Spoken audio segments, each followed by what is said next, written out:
Hi everyone. आज हमारा polity का लेक्चर नंबर 10 रहने वाला है और बेसिकली आज हम इस लेक्चर में पार्ट 9 करने वाले हैं।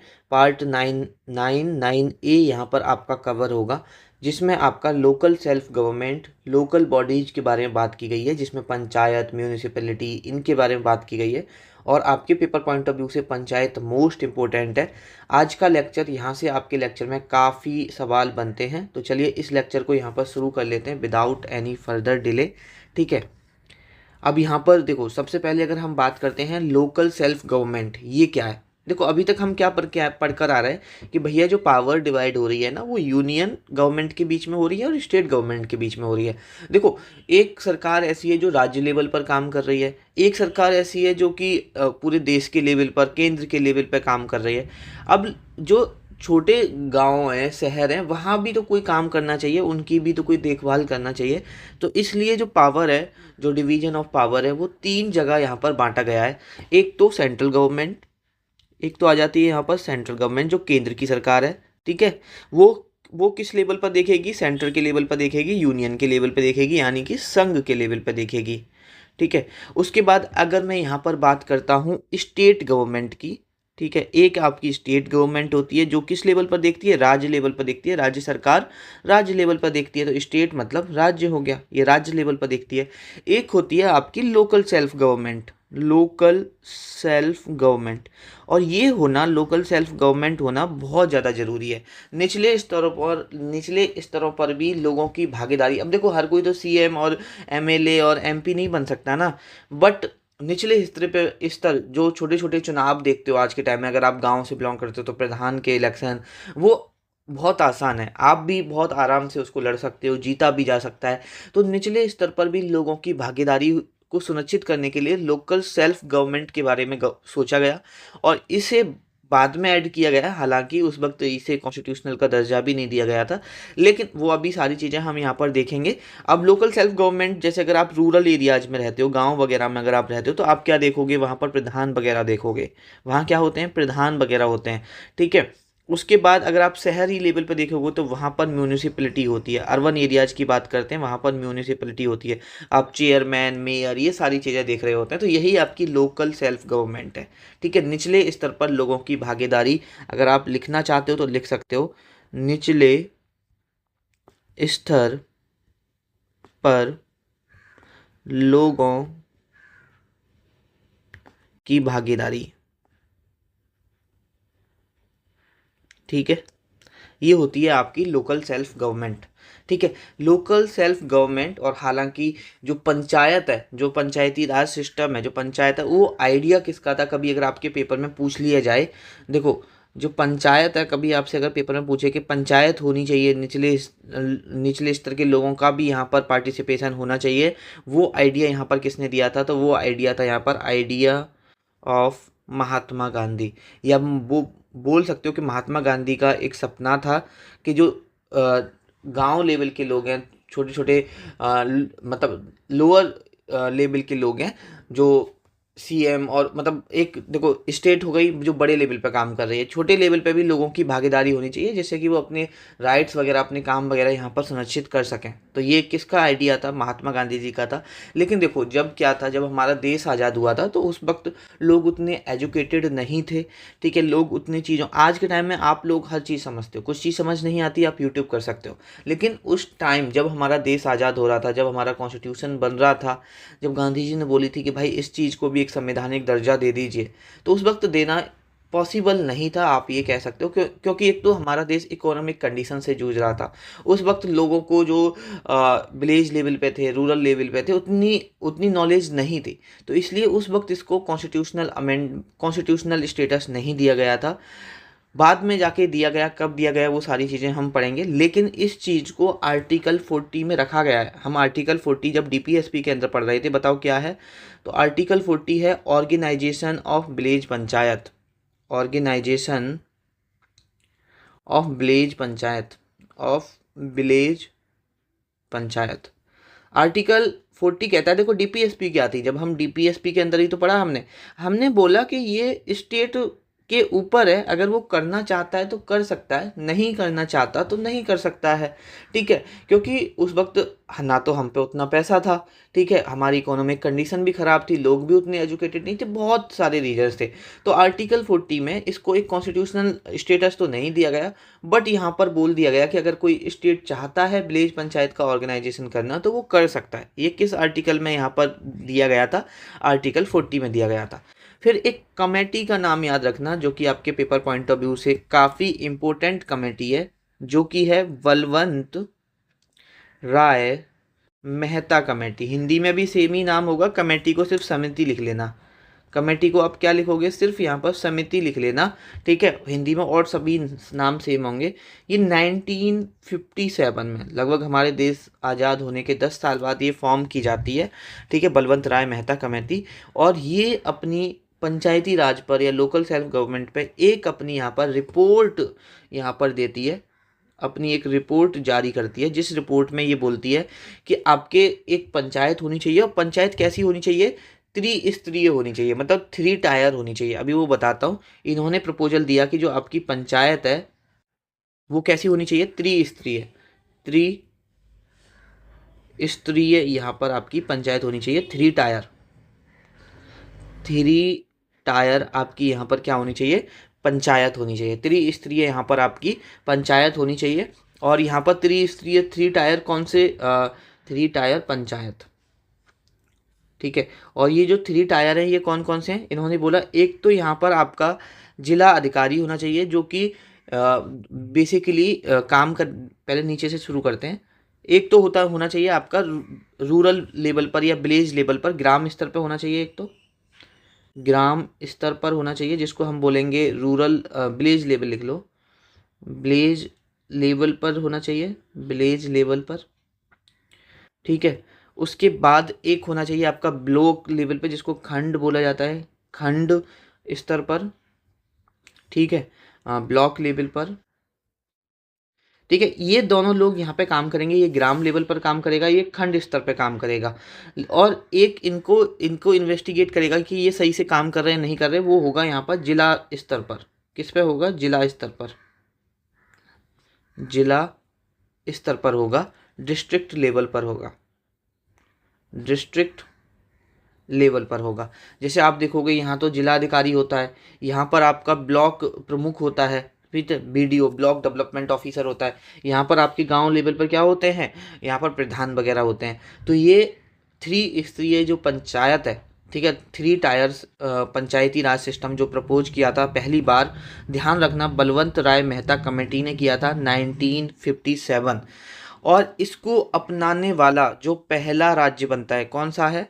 यहाँ पर देखो, इसने प्रपोज किया था, लेकिन संविधान में कोई इसका एड ऑन नहीं किया गया 1957 में। लेकिन आर्टिकल 40 के अंदर किसी भी राज्य को स्वतंत्रता थी कि वो अगर पंचायती राज सिस्टम लाना चाहता है तो ला सकता है, ऐसा जरूरी नहीं है। डीपीएसपी क्या है? जरूरी नहीं है, अगर कोई स्टेट करना चाहता है तो कर सकता है, ठीक है।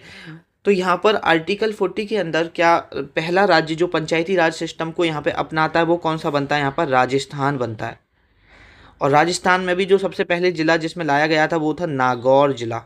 कौन सा जिला था? नागौर, नागौर, ठीक है, नागौर जिला था। ये चीज़ आप लोग यहाँ पे ध्यान रखना। और ये कब बना? कभी अगर डेट पूछ ले, पहला है इसलिए डेट पूछ सकता है, 2 अक्टूबर 1959 को यहाँ पर ये बना था। ये चीज़ आपको पता होनी चाहिए।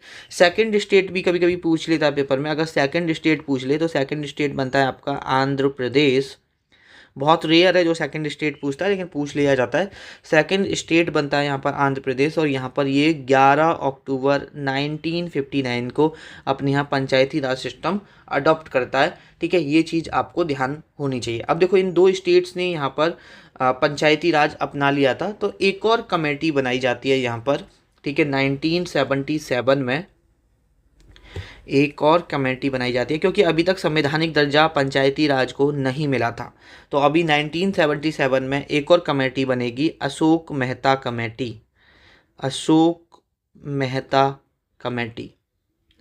और ये अपनी 1978 में रिपोर्ट यहाँ पर पेश करती है और रिपोर्ट में ये कहती है कि भैया जैसे इन्होंने इस कमेटी ने 3 स्तरीय यहाँ पर पंचायत की बात करी थी, इन्होंने 2 टायर की बात करी थी, 2 टायर की बात करी थी, बस इतना ही लिख लो, डेप्थ में नहीं पूछेगा। जैसे कि 2 टायर में एक तो जिला स्तर हो गया और एक मंडल पंचायत की बात करी थी, जिसमें कि 7-8 गाँव को मिलाकर एक मंडल पंचायत होनी चाहिए और एक जिला स्तर पर उसकी इन्वेस्टिगेशन के लिए होनी चाहिए। लेकिन बस इतना ही पूछेगा पेपर में कि 2 टायर किसने प्रपोज करी थी, तो अशोक मेहता कमेटी जो कि 1977 में बनती है, 78 में इसकी रिपोर्ट आती है, 2 टायर पंचायती राज सिस्टम यहाँ पर प्रपोज करती है। अब जब ये प्रपोज करती है, साथ में ये अशोक मेहता कमेटी एक और चीज़ कहती है कि जो पंचायती राज सिस्टम है उसे संवैधानिक दर्जा दे देना चाहिए, उसे कॉन्स्टिट्यूशनल स्टेटस दे देना चाहिए, जो कि बलवंत राय मेहता कमेटी इस बात को नहीं करती है। ये चीज़ ध्यान रखना, कभी अगर आपसे पूछे कि पंचायती राज सिस्टम को कॉन्स्टिट्यूशनल अमेंडमेंट देना चाहिए, वो किस कमेटी ने प्रपोज किया था, तो अशोक मेहता कमेटी ने प्रपोज किया था 1978 अपनी रिपोर्ट जारी करके। अब यहाँ पर क्या होता है, उस वक्त जो सरकार थी, जब इनकी रिपोर्ट आती है, उस वक्त सरकार थी यहाँ पर, उस वक्त पीएम थे मोरारजी देसाई। अब क्या हुआ कि 1978 में आपकी जो सरकार है वो चेंज हो जाएगी यहाँ पर। अब यहाँ पर चेंज होने के बाद जो पीएम बनेंगी वो बनेंगी कौन, इंदिरा गांधी बनेंगी फिर से। अब जब इंदिरा गांधी फिर से बनेंगी तो वो इस कमेटी की जो रिपोर्ट है वो क्या कर देंगी, रिजेक्ट कर देंगी। इस कमेटी की जो यहाँ पर जो अशोक मेहता कमेटी की रिपोर्ट है उसे यहाँ पर रिजेक्ट कर दिया जाता है। उसका रीजन भी है कि देखो, पहली सरकार जो कमेटी की रिपोर्ट वगैरह बनी है उनको नहीं मानेगी, अपनी नई कमेटी बनेगी, या जो यहाँ पर बलवंत राय मेहता कमेटी है जो बनी थी उसकी रिपोर्ट मानी जाएगी। तो बेसिकली इसकी यहाँ पर ये जो रिपोर्ट है इसको यहाँ पर रिजेक्ट कर दिया जाता है अशोक मेहता कमेटी की। ठीक है, तो आपको पता होना चाहिए। ठीक है, अब हम यहाँ पर आगे देख लेते हैं। यहाँ पर और भी कमेटी बनी थी जो जिन्होंने पंचायती राज सिस्टम पर अपनी अपनी अलग अलग रिपोर्ट सबमिट की। हम डेप्थ में नहीं जानेंगे, लेकिन कभी अगर आपसे पेपर में पूछ ले कि ये कमेटी किससे रिलेटेड है तो इसलिए मैं आपको करा देता हूँ। जैसे कि 1985 में एक कमेटी बनी थी, GVK कमेटी। ठीक है, कमेटी को हिंदी में बोलते हैं समिति। ठीक है, 1988 में एक कमेटी बनी थी, गैडगिल कमेटी, ये भी पंचायती राज सिस्टम से रिलेटेड थी। ठीक है, अभी तक समझ रहे हो इतना संघर्ष होता आ रहा है और अभी तक आपके पंचायती राज को जो आज आप देखते हो उसको संवैधानिक दर्जा नहीं मिल पाया था। 1989 में आपका एक बना था ठुंगन कमेटी। ठीक है, इन्होंने अपनी सारी रिपोर्ट किस पे दी थी, पंचायती राज सिस्टम पर अपनी रिपोर्ट दी थी। ठीक है, और इनमें से ज़्यादातर कमेटी संवैधानिक दर्जा दिलाने की भी कोशिश कर रही थी, कॉन्स्टिट्यूशनल स्टेटस दिलाने की भी यहाँ पे कोशिश कर रही थी। फिर फाइनली यहाँ पर 1992 में जब यहाँ पर 1992 में जब यहाँ पर सरकार थी किसकी, नरसिम्हा राव की सरकार थी। कभी कभी पूछ लेता पेपर में, नरसिम्हा राव की यहाँ पे सरकार थी 1992 में। जो पंचायती राज है, पंचायती जो राज है आपका, पंचायती राज सिस्टम को हमारे संविधान में कॉन्स्टिट्यूशनल अमेंडमेंट किया जाता है। ठीक है, संवैधानिक संशोधन किया जाता है। कौन सा किया जाता है, एक तो 73rd किया जाता है। ठीक है, संवैधानिक संशोधन किया जाता है 73rd 1992 में ही, और इसमें पंचायत को, जो कि रूरल लेवल पे पंचायत बनाई जाती है। ठीक है, और इसको यहाँ पर संवैधानिक दर्जा दे दिया जाता है। साथ ही 74th कॉन्स्टिट्यूशनल अमेंडमेंट 1992 के तहत ही यहाँ पर म्यूनिसिपैलिटी भी बनाई जाती हैं।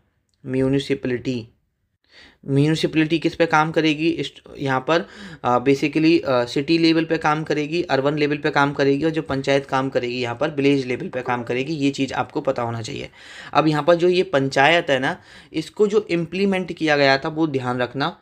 ठीक है, इम्प्लीमेंट किया गया था 24 अप्रैल 1993 को यहाँ पर इम्प्लीमेंट किया गया था, ये ध्यान रखना। और इसी दिन 24 अप्रैल को ही हम नेशनल पंचायत राज डे मनाते हैं। राष्ट्रीय पंचायत राज डे यहाँ पर मनाया जाता है। नेशनल पंचायत राज डे मनाया जाता है, यह राष्ट्रीय पंचायत राज डे मनाया जाता है। यहाँ पर हिंदी वाले लिख लेना। ये किस पार्ट में ऐड किया जाता है, पार्ट 9 में ऐड किया जाता है। ठीक है, और यहाँ पर और क्या ऐड किया जाता है, तो यहाँ पर पार्ट 9 में ऐड किया जाता है, शेड्यूल नया ऐड किया जाता है। ठीक है, शेड्यूल यहाँ पर नया आपका शेड्यूल ऐड किया जाता है, शेड्यूल 9th शेड्यूल ऐड किया जाता है। ठीक है, नाइन्थ शेड्यूल ऐड किया जाता है। साथ में यहाँ पर ये जो शेड्यूल है वो 9 नहीं है, 11 है, ठीक है। पर PM tears of old PM से हमने याद किया था ना, तो 11 शेड्यूल यहाँ पे ऐड किया जाता है।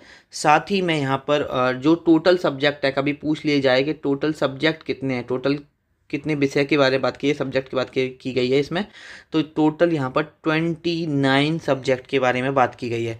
और इसके जो आर्टिकल हैं पंचायत के, वो आर्टिकल हैं 243 से लेके 243 ओ तक यहाँ पर कॉन्स्टिट्यूशन में इसके बारे में बात की गई है, ठीक है। और ये सारी चीज़ें कब की गई? 73rd कॉन्स्टिट्यूशन अमेंडमेंट 1992 के तहत बात की गई है यहाँ पर।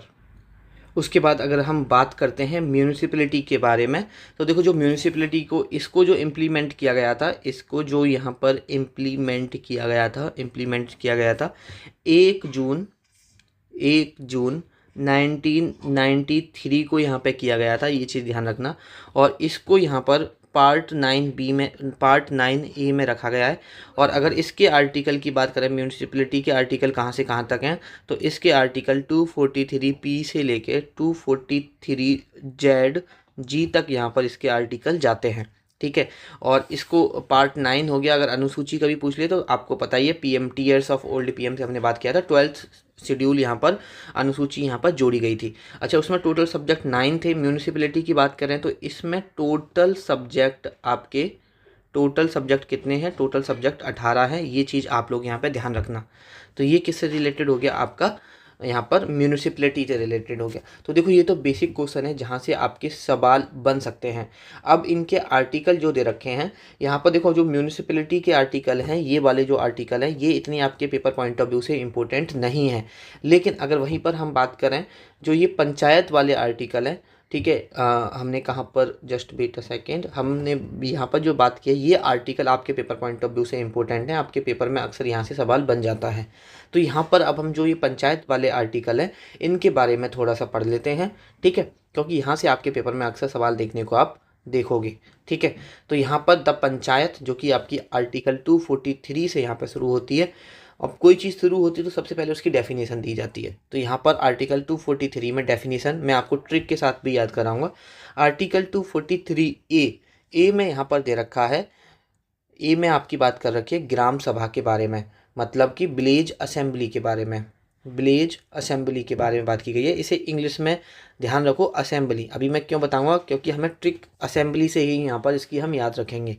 अब देखो यहाँ पर, चलो मैं आपको बताते हुए भी चलता हूँ, फिर बाद में एक बार हम रिकॉल भी कर लेंगे। अगर हम यहाँ पर 243 की बात करते हैं, शुरुआत हो रही है, तो शुरुआत में कोई चीज़ डिफाइन की जाएगी, ऑब्वियसली बात है, सिंपल सी बात है। फिर उसके बाद 243A, अब ए से यहाँ पर असेंबली, सभा को असेंबली कहते हैं, बस इतना पता रखो आप। सभा को क्या बोला जाता है? असेंबली बोला जाता है। अगर आपको ये पता है कि सभा को असेंबली बोला जाता है, तो आराम से आप इस आर्टिकल को याद कर सकते हो। अब कैसे कर सकते हो? A4 यहाँ पर क्या हो जाएगा? असेंबली हो जाएगा। और असेंबली का मतलब पता है आपको, सभा होता है, तो आराम से यहाँ पर याद कर सकते हो। उसके बाद यहाँ पर आर्टिकल 243B में दे रखा है कॉन्स्टिट्यूशन ऑफ पंचायत, पंचायत के संवैधानिक की चीज़ें काफ़ी दे रखी हैं यहाँ पर। तो 243B ज़्यादा हमें डेप्थ में नहीं पढ़ना, जैसे हम यहाँ पर पार्लियामेंट पढ़ के आए, लेजिस्लेचर्स पढ़ के आए, इंपॉर्टेंट आर्टिकल्स देखे हमने। अब यहाँ पर हमें इनको ज़्यादा डेप्थ में नहीं पढ़ना है, जस्ट ओवरव्यू हमें पता होना चाहिए, क्योंकि हमारे पेपर पॉइंट ऑफ व्यू से इंपॉर्टेंट नहीं है, ठीक है। तो अगर हम यहाँ पर बात करते हैं, जस्ट नॉर्मल पूछ लेगा आपसे, वही बताना चाह रहा हूँ कि डेप्थ में जाके नहीं पूछेगा। उसके बाद अगर हम बात करते हैं कॉन्स्टिट्यूशन ऑफ पंचायत के बारे में, तो यहाँ पर देखो संविधान। अब किसी देश का, किसी भी चीज़ का, जैसे नींव होती है ना, नींव की बिल्डिंग बना दो, बिल्डिंग की एक नींव रखी जाती है। वैसे हमारा अगर एक देश बिल्डिंग है, पंचायत एक देश बिल्डिंग है, तो उसकी जो नींव क्या है, वो है कॉन्स्टिट्यूशन। तो बी से बिल्डिंग याद रख लो, और यहाँ पर कॉन्स्टिट्यूशन क्या है? हमारे देश की नींव है। तो जैसे किसी बिल्डिंग की नींव जरूरी है, वैसे ही देश के लिए कॉन्स्टिट्यूशन जरूरी है। इस तरह से आप आराम से यहाँ पर याद कर सकते हो। 243B में क्या आता है? पंचायतों का गठन यहाँ पर किया आता है, ये चीज़ ध्यान रखना। उसके बाद अगर हम बात करते हैं आर्टिकल 243C से, यहाँ पर कंपोजिशन ऑफ पंचायत दे रखी है, तो C4 कंपोजिशन डायरेक्ट यहाँ पर आप याद कर सकते हो, ठीक है, पंचायत की संरचना। उसके बाद अगर देखो यहाँ पर इंग्लिश में याद करना ज़्यादा आसान है, तो आप हिंदी मीडियम से हो या इंग्लिश मीडियम से हो, आप याद इसको इंग्लिश में ही करना, ये चीज़ ध्यान रखो। उसके बाद अगर हम बात करते हैं यहाँ पर आर्टिकल 243D के बारे में, तो देखो आर्टिकल 243D कहता है रिजर्वेशन ऑफ सीट्स। बहुत सारी रिजर्वेशन भी किया गया है, ठीक है। लोग जो पंचायती इलेक्शन होते हैं, आपने देखा होगा कि इस बार जो है एससी वाले लड़ सकते हैं, या इस बार ओबीसी वाले लड़ सकते हैं, या इस बार वुमेन्स लड़ सकती हैं, ठीक है। वो सारा डेप्थ में हमें जानने की ज़रूरत नहीं है, ये सारा डेप्थ में आपके पेपर में नहीं पूछा जाता है।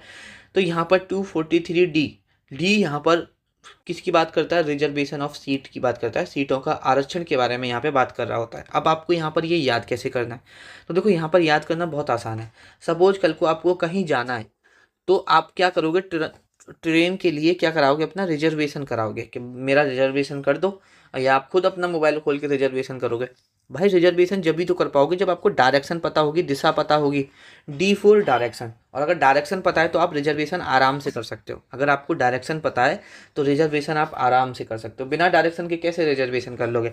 भाई आपको पता है कि आपको इस डायरेक्शन में जाना है, इस शहर में जाना है, दिशा पता है, तभी तो आप रिजर्वेशन कर पाओगे। वरना अगर आप काउंटर पे जाके बोलते रहोगे कि मेरा रिजर्वेशन कर दो, उसका सवाल होगा कि भैया कहाँ जाना है वो तो बताओ। तो कहाँ जाना है मतलब किस डायरेक्शन में जाना है, उसके लिए पता होगा तभी आप रिजर्वेशन कर पाओगे। तो इससे 243D से आराम से आप यहाँ पर रिजर्वेशन याद कर सकते हो।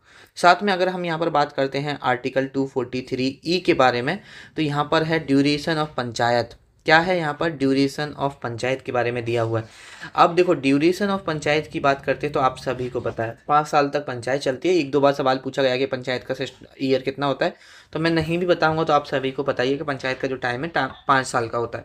अब ये कैसे याद करना है? तो देखो ई से यहाँ पर थोड़ा सा मैं अगर एज बना लो, एज ऐसे बना लो, देखो ए भी थोड़ा सा सिमिलर साउंड करता है, एज ये भी थोड़ा सा सिमिलर साउंड करेगा। एज का मतलब ड्यूरेशन, कितना साल? 5 साल। ये चीज़ आपको यहाँ पे पता होना चाहिए। उसके बाद 243F में क्या है? डिसक्वालिफिकेशन फॉर मेंबरशिप, मतलब आप किस बेसिस पर डिसक्वालीफाई किया जा सकते हो वो यहाँ पर दिया हुआ है। और यहाँ पर देखो एफ से क्या याद रखो? फेल हो गए। फेल हो गए मतलब आप डिसक्वालीफाई हो गए, तो आराम से आपको यहाँ पर याद हो जाएगी, कोई भी यहाँ पर आपको प्रॉब्लम नहीं आने वाली है। उसके बाद अगर हम बात करते हैं आर्टिकल 243G में क्या हो दिया है, तो इसमें powers, authority and responsibilities of panchayat दी हुई है। तो ये कैसे याद करना है? देखो कोई बंदा अगर पावरफुल है, किसी बंदे के हाथ में कोई अथॉरिटी है, या आपके गांव में प्रधान है, लोग बाग उसकी जी हजूरी करते रहते हैं क्योंकि उसके हाथ में पावर है। वो आप उससे आप अपना कोई काम करा सकते हो, कुछ चीज़ें करा सकते हो, कल को कोई काम पड़ता है तो आपने देखा होगा आप प्रधान वगैरह की जी हजूरी करते रहते हो, ठीक है। तो प्रधान वगैरह की जी हजूरी मतलब क्योंकि उसके पास में एक अथॉरिटी है, पावर है, तो जी हजूरी से 243G में क्या आ गया? पावर, अथॉरिटी और रेस्पॉन्सिबिलिटी आ गया। उसके बाद अगर हम बात करते हैं आर्टिकल 243H के बारे में, तो इसमें दे रखा है पावर्स टू इम्पोज टैक्स, ठीक है। टैक्स इम्पोज करने की यहाँ पर शक्तियाँ यहाँ पर दी गई हैं। तो देखो एच से कैसे आप याद करो? एच से देखो ऐसे, एच का शेप ऐसे होता है, अगर आप टैक्स लगाओगे तो आपके घर में पैसा आएगा, और पैसा आएगा तो उसे आप कहाँ रखोगे? अलमीरा में रखोगे, और अलमीरा कुछ इस शेप की होती है, एच शेप की ही होती है। तो इस तरह से अगर आपके माइंड में इमेजिनेशन क्रिएट कर लोगे तो आराम से आप यहाँ पर याद कर पाओगे। उसके बाद आर्टिकल 243I में क्या है आपका? Constitution of finance income, finance commission. अब यहाँ पर देखो फाइनेंस की बात की गई है, फाइनेंस को आप डायरेक्ट इनकम से कोरिलेट कर सकते हो। आई फॉर इनकम, तो यहाँ से फाइनेंस इनकम आराम से आप यहाँ पर याद कर सकते हो। उसके बाद अगर हम बात करते हैं आर्टिकल 243J में दे रखा है audit of account of panchayat, जो पंचायत के लेखाओं की समीक्षा होगी, मतलब जांच होगी। तो देखो जांच होगी मतलब ऑडिट होगा, ऑडिट मतलब आपको जज किया जाएगा कि आप कैसा काम कर रहे हो, आप कोई धांधले तो नहीं कर रहे हो। तो ऑडिट मतलब जज किया जाएगा, जे से जज, और जे से यहाँ पर जज हो जाएगा, और जज मतलब ऑडिट किया जाएगा, ठीक है। उसके बाद यहाँ पर है आपका 243 का के, इसमें है इलेक्शंस टू द पंचायत। अब देखो यहाँ पर किसी भी गाँव में, किसी भी पंचायत में यहाँ पे इलेक्शन जब भी तो होंगे, किस केसेस में? या तो टाइम पूरा हो जाए, या यहाँ पर प्रधान को कोई यहाँ पर मार दे, किल कर दे। तो अगर कोई प्रधान किल हो जाएगा तो इलेक्शन करा दिए जाएंगे दोबारा से। तो इस तरह से जस्ट याद करने के लिए बता रहा हूँ। उसके बाद यहाँ पर है 243L, ठीक है। यहाँ पर है यूनियन टेरिटरी से रिलेटेड कुछ एप्लीकेशन दे रखे हैं, पंचायत राज सिस्टम से रिलेटेड। तो देखो यूनियन टेरिटरी पूरी तो होती नहीं है, कंप्लीट तो होती नहीं है, ठीक है। कंप्लीट होती तो वो स्टेट बन जाती, छोटी होती है। तो एल से थोड़ा सा आप यहाँ पर याद रख सकते हो, लंगड़े से। यूनियन टेरिटरी लंगड़ा मतलब डिसेबल है, पूरी तरह से नहीं है, नहीं तो वो स्टेट होती। तो इस तरह से थोड़ा सा को रिलेट करके आप याद कर सकते हो, ठीक है। Part not to apply to certain areas, कुछ चीज़ें जो कि सर्टेन एरियाज में अप्लाई नहीं हो सकती, वो सारी चीज़ें दे रखी हैं। तो एम से आप क्या कर रहे हो, मना कर रहे हो, एम से आप मना कर रहे हो कि भैया नहीं, ये चीज़ें यहाँ अप्लाई नहीं होंगी। तो ये चीज़ें यहाँ पर आपको याद हो जानी चाहिए। उसके बाद आर्टिकल 243 एन यहाँ पर दे रखा है, continuance of existing laws and panchayat के बारे में यहाँ पर दे रखा है। ठीक है, तो यहाँ पर मतलब कंटिन्यू रहेंगी, लगातार रहेंगी। ठीक है, डायरेक्ट एन एक डायरेक्ट भी याद कर लेना। उसके बाद है article 243 O, bar to interference by courts in electoral matters, मतलब उसमें जो पंचायत के इलेक्शंस होंगे उसमें कुछ चीज़ों में यहाँ पर हस्तक्षेप नहीं कर सकता है कोर्ट। ये किस में दे रखा है, आर्टिकल 243 ओ में दे रखा है। और ओ से कैसे याद करो कि वो ऑब्जेक्शन नहीं कर सकता, कोर्ट ओ से ऑब्जेक्शन नहीं कर सकता है यहाँ पर। ऐसे यहाँ पर आप आर्टिकल 243 ओ भी आराम से याद कर सकते हो। तो आपको सारे आर्टिकल यहाँ पर याद हो गए ना। चलो एक बार रिवाइज करते हैं यहाँ पर आपके बिना देखे। तो ए से क्या था हमारा, सबसे पहले तो 243 बताओ। 243 में क्या था, चीज़ों को डिफाइन किया गया था। ए में क्या है, ए में हमने बात की थी ग्राम सभा की बात की थी, मतलब विलेज असेंबली की बात की थी। बी से मैंने बताया था बिल्डिंग, बिल्डिंग का मतलब यहाँ पर कॉन्स्टिट्यूशन जहाँ दिख जाए वहाँ पर आपका सही हो जाएगा। सी से हमने कंपोजिशन याद किया था। डी से हमने डायरेक्शन याद किया था, मतलब रिजर्वेशन हमने याद किया था। ई से हमने एज को कोरिलेट किया था, तो यहाँ पर ड्यूरेशन ऑफ पंचायत हो जाएगा। ई से हो गया आपका। एफ से हमने फेल को यहाँ पर कोरिलेट किया था, मतलब डिसक्वालिफिकेशन के बारे में पढ़ा था। जी से हमने जी हजूरी मतलब पावर अथॉरिटी के बारे में यहाँ पर बात किया था, पावर अथॉरिटी एंड रिस्पॉन्सिबिलिटी के बारे में बात किया था। एच से हमने बताया था कि अलमीरा सेफ का होगा, यहाँ पर टैक्स लगा दोगे, तो एच से यहाँ पर इम्पोज टैक्स हो जाएगा। आई से आपका यहाँ पर क्या होगा, आप यहाँ पर इनकम हमने कोरिलेट किया था, जिसमें आपका फाइनेंस कमीशन आ जाएगा। आई के बाद यहाँ पर आता है जे, जे से हमने बात किया था जज के बारे में, मतलब ऑडिट के बारे में, जांच पड़ताल के बारे में यहाँ पर हमने बात करी थी। के से हमने यहाँ पर बात करी थी किल, मतलब इलेक्शन होंगे। ठीक है, किल कर दोगे तो इलेक्शन होंगे। एल से हमने लंगड़ा मतलब यूटी के बारे में बात की थी। एम से हमने कुछ चीज़ों में कुछ जगह कुछ चीज़ें अप्लाई नहीं होंगी, उस चीज़ के बारे में बात की थी। एन से हमने बात की थी कि ये चीज़ें यहाँ पर लगातार चलती रहेंगी। उसके बाद ओ से हमने बात करी कि यहाँ पर जो आपका इलेक्टोरल मैटर्स होंगे उसमें जो कोर्ट है वो ऑब्जेक्शन नहीं करेगा, इंटरफेरेंस नहीं करेगा। तो इनको याद करना बेहद ही आसान है। इन पर मतलब कोई आपको ऐसा ज़्यादा याद करने की ज़रूरत नहीं है, ज़्यादा दिमाग लगाने की ज़रूरत नहीं है, आराम से आप यहाँ पर बात कर सकते हो। उसके बारे में अगर हम थोड़ा सा बात करें म्यूनिसिपैलिटी के, वैसे हम म्यूनिसिपैलिटी के यहाँ पे आर्टिकल नहीं याद करेंगे। अगर हम यहाँ पर बात करते हैं म्यूनिसिपैलिटी के बारे में, तो 74th कॉन्स्टिट्यूशनल अमेंडमेंट 1992 में ऐड किए गए, आप सभी को पता है। पार्ट 9A में है, आर्टिकल 243 पी से लेकर 243 जेड जी तक है। उसके बाद अगर हम शेड्यूल की बात करें तो ये कौन से शेड्यूल में है, आपके 12th शेड्यूल में है, ये आपको पता होनी चाहिए। चलो एक बार शेड्यूल याद कर लेते हैं, रिवाइज कर लेते हैं। हमने शेड्यूल याद किए थे TEARS, tears of old PM, tears of old PM से यहाँ पे याद भी किए थे। तो यहाँ पर टी से क्या था, यूनियन एंड इट्स टेरिटरी। ई से बताओ, ई से था सैलरी एंड अम्यूलमेंट। ए से क्या था आपका, ओथ एंड अफर्मेशन। आर से क्या था, सीट्स के बारे में दे रखा था राज्यसभा की। उसके बाद एस से बताओ यहाँ पर क्या था, ठीक है। ओ से बताओ, ठीक है। ये सारी चीज़ें मैं आपको यहाँ पर पढ़ा चुका हूँ। एल डी एंटी डिफेक्शन लो, पंचायत, ये फेडरलिज्म, मतलब सारी चीज़ें। एक बार देखो मैं सारी चीज़ें बता दूंगा तो आप भी तो कुछ काम करो, आप अपने दिमाग पर जोर ही नहीं डालोगे। तो बताओ जल्दी पहले मुझे, चलो यहाँ पर ये अनुसूची ही याद करते हैं हम। पहले दूसरे लेक्चर में शायद हमने अनुसूची करी थी, आपको एक एक याद होनी चाहिए। हमने कहाँ तक बात कर लिया, आर तक बात कर लिया। एस से बताओ, एस से क्या होता है आपका। ओ से बताओ यहाँ पर, एफ से बताओ। चलो कमेंट करके बताओ, सभी लोग ईमानदारी से कमेंट करके बताओ, जब भी आप सुधरोगे। नहीं तो आप रिवीजन नहीं करोगे तो कुछ नहीं होगा इसका, है ना। तो यहाँ पर हमारा जो भी चीज़ें हैं इससे रिलेटेड, ठीक है, बस इतना ही हमें करना है। और ज़्यादा म्यूनिसिपैलिटी के आर्टिकल वगैरह हमें पढ़ने की ज़रूरत नहीं है, वहाँ से आपके पेपर में सवाल नहीं बनेगा, ठीक है। अब यहाँ पर इससे रिलेटेड आपका कोई भी डाउट है आप नीचे कमेंट करके बता सकते हो। सारी चीज़ें हमने यहाँ पे कवर कर ली हैं। अगर आपको लेक्चर अच्छा लगा है तो आप अपनी फीडबैक शेयर ज़रूर करना। और देखो, आप अगर इसके नोट्स बना रहे हो तो बहुत अच्छी बात है। अगर आप इसके नोट्स नहीं बना रहे हो तो हमारा एक PDF ग्रुप है जिसमें हम डिजिटल PDF प्रोवाइड करते हैं। 299 उसकी प्राइस है। अब उसमें क्या क्या मिलेगा आपको, देखो कंप्लीट स्टैटिक जीके करा चुके हैं हम आपके एग्जाम के लिए, तो उसकी पीडीएफ हिंदी में अलग एक जगह कंपाइल करके, देखो जो चीज़ एक साथ हो जाती है उसे, जो चीज़ कंप्लीट हो जाती है उसे एक जगह कंपाइल करके डाल देते हैं हम, जिससे कि आप प्रिंट आउट वगैरह निकाल पाओ। ठीक है, तो स्टैटिक जीके कंप्लीट हो गई है तो उसकी कंपाइलेशन मिल जाएगी एक जगह, हिस्ट्री कंप्लीट हो गई है तो उसकी कंपाइलेशन मिल जाएगी एक जगह, मतलब दो अलग अलग पीडीएफ मिल जाएंगी, एक हिंदी में मिल जाएगी, एक इंग्लिश में मिल जाएगी। अभी हमारी पॉलिटी चल रही है तो अभी तो हम लेक्चर वाइज पीडीएफ दे रहे हैं। जब हमारी पॉलिटी खत्म हो जाएगी, बहुत जल्दी हमारी पॉलिटी खत्म हो जाएगी, तो पॉलिटी के भी हम यहाँ पर आपको पीडीएफ देंगे कंपाइल करके, हिंदी में अलग इंग्लिश में अलग। अभी लेक्चर वाइज तो दे ही रहे हैं, इसके बाद में आपको ज्योग्राफी स्टार्ट करेंगे, तो ज्योग्राफी के लेक्चर वाइज पहले पीडीएफ प्रोवाइड कराएंगे। जैसे लेक्चर 10 बजे आता तो 10 बजे आपकी पीडीएफ आ जाती है, जिससे कि आप पीडीएफ खोल के पढ़ पाओ, है ना। फिर उसके बाद ज्योग्राफी के बाद हम इकोनॉमिक्स करेंगे, फिर साइंस करेंगे, फिर करंट अफेयर करेंगे। ये सभी की पीडीएफ आपको मिलती रहेंगी ग्रुप में, और सिर्फ आपको एक ही बार पे करना है 299, उसके अलावा नहीं पे करना है। अगर आपको इस ग्रुप में ज्वाइन होना है तो आप इस नंबर पर मैसेज करिए, ठीक है, कि भैया मुझे पीडीएफ ग्रुप में ज्वाइन होना है। आपको एक क्यूआर सेंड किया जाएगा, उस पर आप 299 पे करके स्क्रीनशॉट भेजना, विद इन 24 आवर्स आपको ग्रुप में ऐड कर दिया जाएगा। तो चलिए इस लेक्चर को यहीं पे ख़त्म करते हैं, ठीक है। नेक्स्ट वीडियो में हम नेक्स्ट लेक्चर देखने वाले हैं, और जल्दी हमारी पॉलिटी भी यहाँ पे कवर हो जाएगी, ठीक है। तो चलिए आपसे मुलाकात होगी नेक्स्ट लेक्चर में।